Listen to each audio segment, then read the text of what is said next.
My name is Dewey Alberty, and I was born March 30th, 1926, Sand Springs, Oklahoma.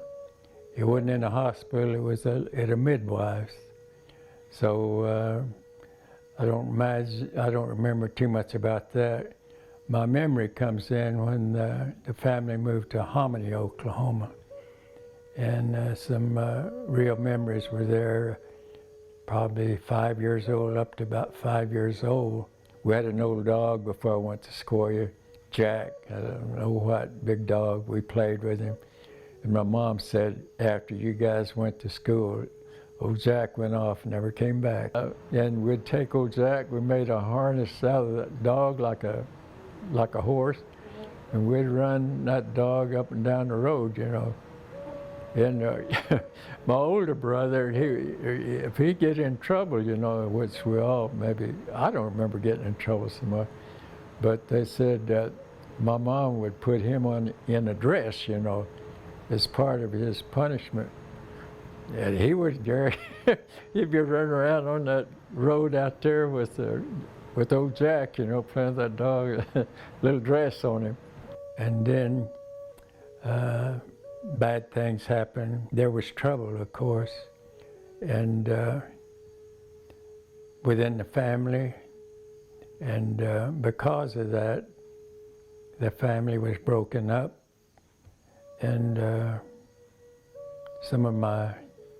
two of my sisters went to school at Cherokee because they're a little older, and my brother and I had an older brother, went to Sequoyah, then Sequoyah Orphan Training School. And that's where my life started, really, from the first grade there. It was that I was lost. They put us in a special building, they called it Little Girls Building. And it was also, before that, an asylum for troubled Cherokees, you know, or I guess they had to remember, to me, they remembered so much about the history, not too far past, that a lot of them just lost it. And the bar put the wires on the window, and there we were, about 14 little boys. We slept in that dorm, and those windows were in that dorm. It used to be part of the asylum. I remember at nights, we'd all have our little nightgowns, and a woman, Miss Looper, was our matron. And you know, about time to go to bed, she would walk in and have us stand by our beds, little old flannel nightgowns, and we would recite the Lord's Prayer. Around the first graders, we had to make our beds and do things like that, you know. But later on, you know, I'm talking grade school, you were assigned duties, you know. You work in the kitchen or bakery or shop, or we had shops, woodwork shops, and mechanics where they took care of those old government trucks and things.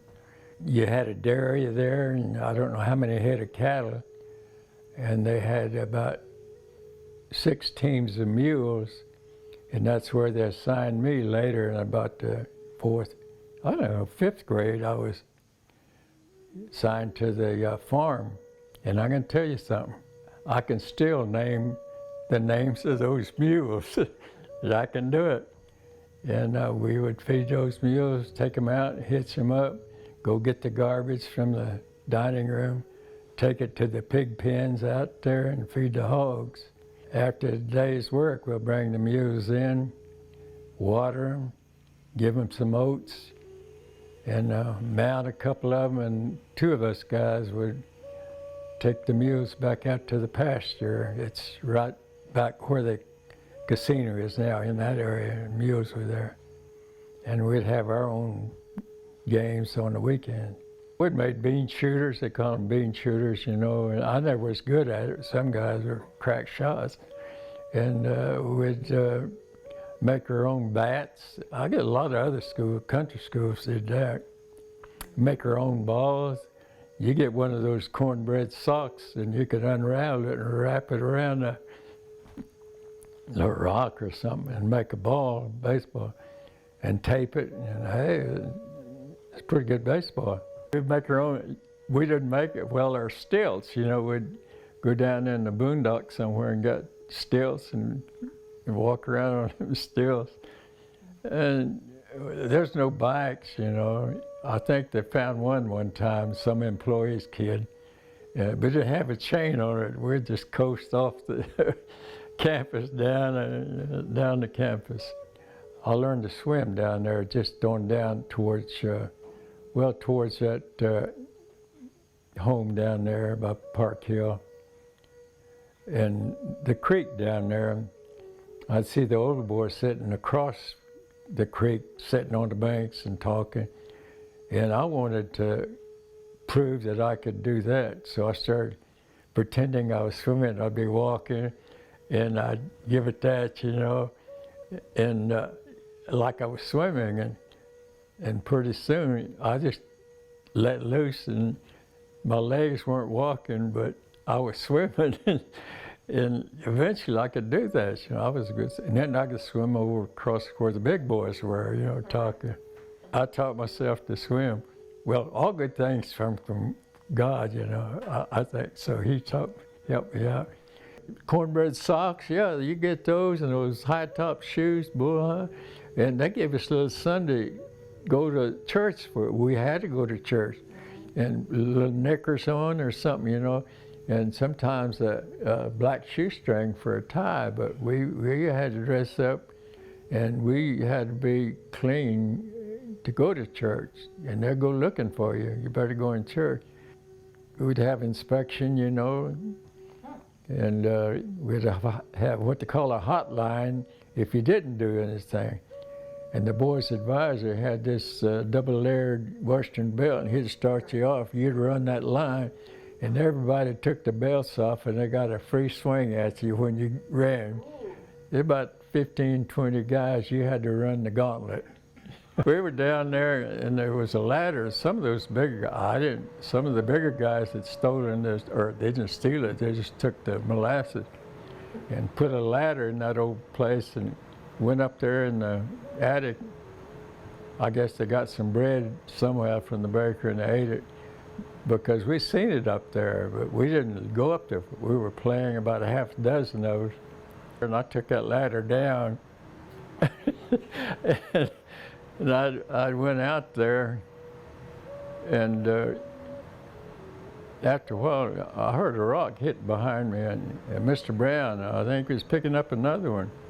When he come down, he heard them guys holler, and he said, "What's going on up there?"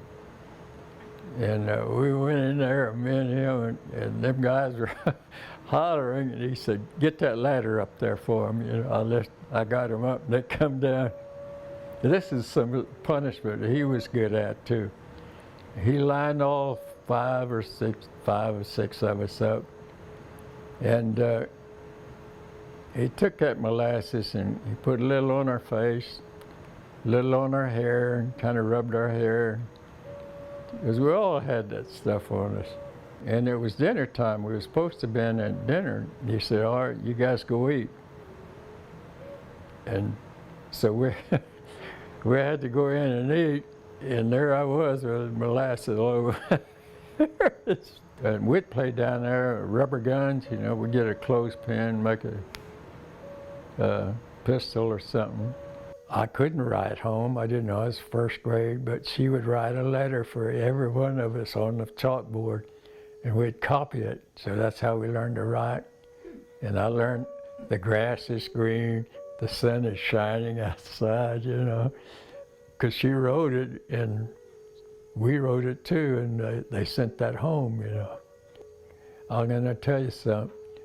To the time I was there, I was always, I don't know, we had good teachers, that's what I'm trying to say. Awfully good teachers. And even if we was with them only half a day, we had vocation after that. They taught us some good things that I think stayed with me.